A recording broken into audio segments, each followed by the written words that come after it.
Good day everyone. Today we'll discuss a crucial maritime safety regulation, the Load Line Convention, and its role in ensuring safety of ship, cargo, and crew in the industry. In a vast world of shipping and maritime trade, safety is the key to smooth and successful operation. But have you ever wondered how ships avoid overloading and sinking? The answer lies in a crucial regulation known as the Load Line Convention. The Load Line Convention, established in 1930 and updated over time under the International Maritime Organization or IMO, set strict rules on how much a cargo ship can carry. It prevents overloading, ensuring ships remain buoyant and stable even in rough seas.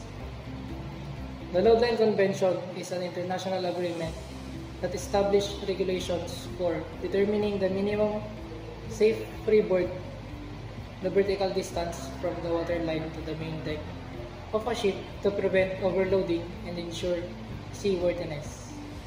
It is formally known as International Convention of Load Lines or ICLL and is governed by the International Maritime Organization.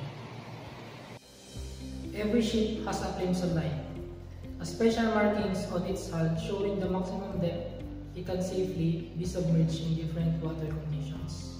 There are multiple load lines markings including tropical for warm and less dense water, summer for normal condition, winter for cooler and denser water, and winter North Atlantic for the rough conditions. This ensures the ships remain buoyant and stable even in a varying climates. For example, a cargo ship is loaded with goods in a freshwater port such as rivers or lakes. Plimsoll line is used to ensure the ship is not overloaded. However, when the ship moves into seawater, which is denser, it will float slightly higher. If the ship was loaded to the seawater limit while in freshwater, it will be dangerously overloaded once it reaches the ocean. To prevent this, the plimsoll line markings help adjust the load based on water conditions, ensuring the ship remains safe throughout its journey. Ignoring load line regulations has led to tragedies.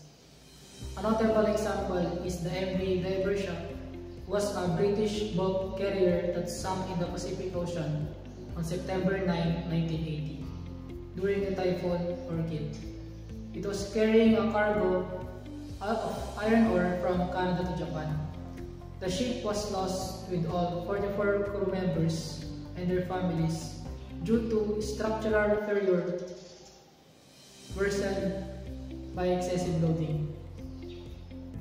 This disaster reminds us why load line regulations are not optimal, but they are essential.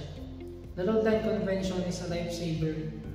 Without this regulation, overloaded ship would face a higher risk of capsizing in storm, leading to loss of cargo, vessels, and even lives.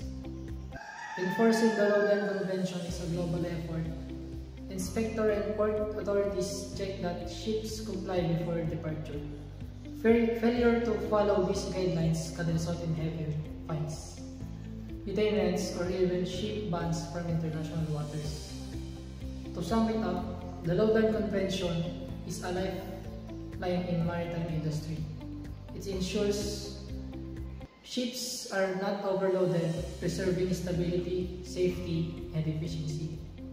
The Load Line Convention is more than just a regulations. It's a safeguard of global trade, the environment, and human lives. So the Load Line Convention is more than just a regulation.